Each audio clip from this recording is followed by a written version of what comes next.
Hi everyone, Luba here, and in this video today I want to explore the topic of going out of your comfort zone for personal and professional growth, and also to offer you guys a perspective and some tips for how you can train yourself to get more comfortable getting out of your comfort zone.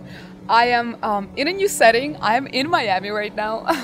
I'm here for Miami Hack Week. Super exciting. It's a week-long hackathon here in Miami because Miami is really ramping up their tech scene, and yeah, super pumped to be here. It's an exciting time. I'm seeing a lot of friends, but the topic of this video is something that I've been thinking a lot about, particularly in this last year, because I happened to, leave my job at Airbnb, hence putting myself into quite a discomfort unknown zone, despite it being very scared and having a lot of unknowns.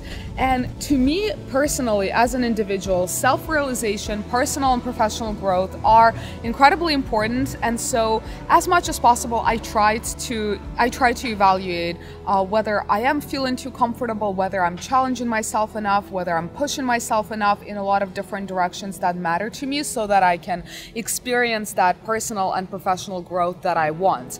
And I also recognize that pushing yourself out of your comfort zone might not necessarily be of utmost importance to everyone, because for everyone, their definition of success might be incredibly different, and I respect that.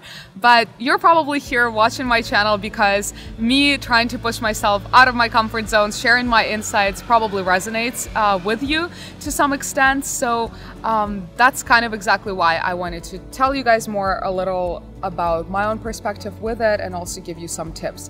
Let's explore me leaving my job. So last year I was working at Airbnb. My last role was a product manager. It was a pretty comfortable role. I was learning a lot, but still I was making very good salary. I had equity in the company. The company was about to go IPO. I could always stay and made more money, waited for another bonus.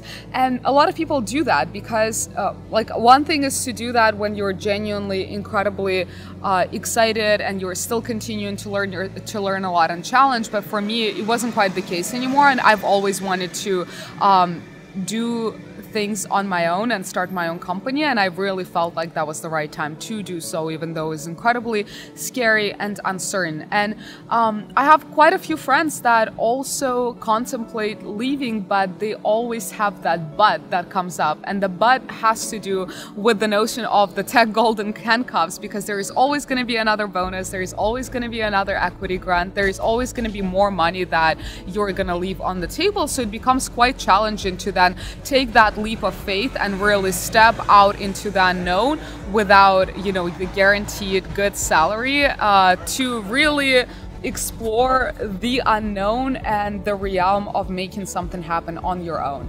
And so for me, it was quite, a dilemma of when is the right time, when is it that I'm going to be ready? And the real answer is that it's kind of like, from what I've heard, trying to have a baby. Like, there is never going to be the right time. So it's just a matter of conditioning your brain and conditioning your conditions. Okay, it's a matter of conditioning your brain and really thinking about different factors and your why, and then just taking the leap into the uncertainty. And that's what I call really stepping out of your comfort zone. Stepping into the unknown and recognizing that you probably don't understand exactly what the clear path to success is, but you're okay seeing a couple steps in front of you without knowing what the next 10 and 20 steps gonna look like. And I think that is the time of utmost growth. I think when we're constantly in our comfort zone, we reach a certain stagnation, a place of safety, and we're probably not realizing our full potential. So I'm trying to be quite acute to that feeling and ask myself quite frequently, am I really pushing myself hard enough? Am I going into the direction that I want to be going in? And should I be doing something more challenging? Should I be putting myself out of my comfort zone? And am I telling myself stories that are not necessarily true just to protect myself from the discomfort that growth might give me? There is actually a physiological and psychological reasoning as to why we're so scared to step out of our comfort zone. You see, our brain's biggest goal is to be safe at all points of time. And as soon as our brain feels like we might be stepping out of that safety zone, it starts freaking out. It starts coming up with a variety of reasons for why something would not work out, for why, you're not good enough, for why the people that you're about to meet are not gonna like you. Basically, all these negative components to fulfill the story of why you should not do something, because our brain wants to be safe, and if we're stepping our comfort zone, that means that we're stepping into uncertainty, into unknown territory, and our brain potentially will lose that safety, and it tries to grasp onto the feeling of being safe as much as possible. And so in this video, I want to also give you a couple of tips for how you can go over that hump of your brain trying to keep yourself safe, try to give you all these negative reasons for why you should not do something and how to avoid that. So first of all, to put yourself out of your comfort zone, you should, I think, start small. There are, I'm sure, a couple of smaller things that you've been wanting to do for a long time, but you've just been finding reasons not to. And it can be as simple as just going on a run. For the longest time, I've wanted to start running, and I just came up with thousands of different reasons, like my knees are gonna hurt, I'm gonna hate it. I always go into a negative self-talk loop when I run about how much I hate running. And so I decided, hey, I'm just gonna start running for a minute, literally a minute. Like, I remember I did that in winter, and my boyfriend was making fun of me. He's like, you're going for a run for a minute? Like, that's just such a stupid, cowardly move. Like, why wouldn't you go for a 30-minute run right away? But I know that if I go for a 30-minute run, the reality is that I'm just not gonna go. Like, I'm just gonna tell myself all the reasons for why I'm not going, and that's never gonna happen. But if I'm gonna start with a 1-minute run, then most likely I'm gonna run for a longer period of time. Or like next day I'm gonna go for a 5-minute run, which is exactly what happens. And so I'm gonna give you a challenge. I'm really curious, what is something that you've been wanting to do for a long time, and what is the smallest first possible step you can take? Leave that in the comment section down below, and hopefully that will serve as accountability for you. And that is exactly my tip number 2, which is accountability.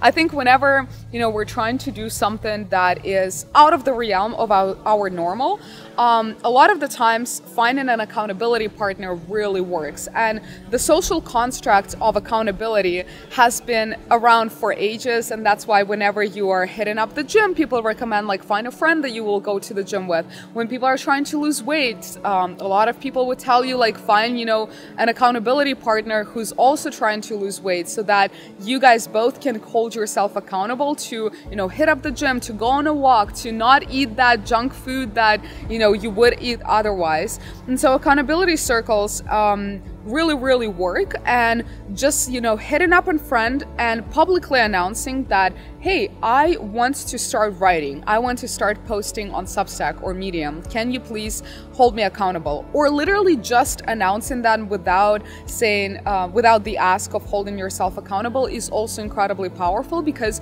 you yourself start feeling accountable in front of all these people that you've told about your vision to. And I've done that quite a lot this year. Whenever I started working on a new project that I knew I was genuinely excited to at least try to test out as a hypothesis of something that I would want to work on, I would tell my friends about it. And so I know that the next time I'm gonna see them, they're gonna ask me, like, oh, how's this project going? And I will most likely feel bad saying, like, oh, like, I was, I chickened out and did not do anything with it. Like, that sounds pretty bad. And as soon as you announce something publicly or have that accountability partner, you probably will feel too bad saying that you chickened out, and you will do something about that project, that challenge, that step that you've set out to do, to your friends or to the public, like even posting an Instagram story. And last but not least, it's also not overthinking. I can't even start telling you and counting all the times when I had a fabulous idea of some sort, something that I haven't done before but I was really passionate about and I did want it to do, and then I just started over-planning. I started over-planning, and as soon as you start doing that, your brain again is like, oh my God, like I'm about to do something so unsafe and so different from what I've done before and from what I've used to, that your brain starts coming up with all the reasons for why this is not going to work out, why you're not going to figure it out, why you're not going to find the right partners, the right people, like whatever that might be, or why, you know, your knees would start hurting if you start running. And so I think that over planning most of the times is a waste of time. And it's something that I've talked about in a previous video about things that we think are productive, but in reality is procrastination. And so over planning is something that I'm incredibly guilty of. I tend to over plan and overthink a lot. And recently, after realizing it, now as soon as I'm excited about something and I think that it's worth pursuing and doing, I just hit the ground running and figure out what is the next step that will bring me closer to making this idea or this desire possible, and I start doing it. There's a very recent example of that. So the reason why I'm also in Miami is because in October, at the end of October, we're hosting a big creator conference / a hackathon in Los Angeles. And you know, it's been 2 months into us planning it. I have a team of 7 people working on it with me, and I'm really excited. We have a bold vision. We have some incredible speakers. I'm gonna share a little more about it with you guys when we launch it publicly, but it is like a bold project and we've never done it before. And so as soon as I came up with the idea 3 months ago, I knew that I needed to start hitting up people who would be interested in working on it with me, because otherwise I'm just gonna come up with all these reasons for why I'm not fit to throw this event, for why it's not gonna work out, why we're not gonna find the sponsors, why we're not gonna find the speakers, basically everything. And I knew that over planning would basically make the events not happen at all. And so I hit the ground running right away, and here we are planning the event, evaluating Miami as a potential contingency venue in case, you know, California COVID restrictions go out of whack. And we're actually full speed and we've made a ton of progress. So over planning is terrible a lot of the times. And so my tip number 3 is do not overplan, hit the ground running, and I think you would be much better off growing personally, professionally, and stepping out of your comfort zone. Thank you so much for watching, guys. LA is about to rain, so I'm gonna go inside, but I hope you have a wonderful day. It's great to see you as always, and bye for now.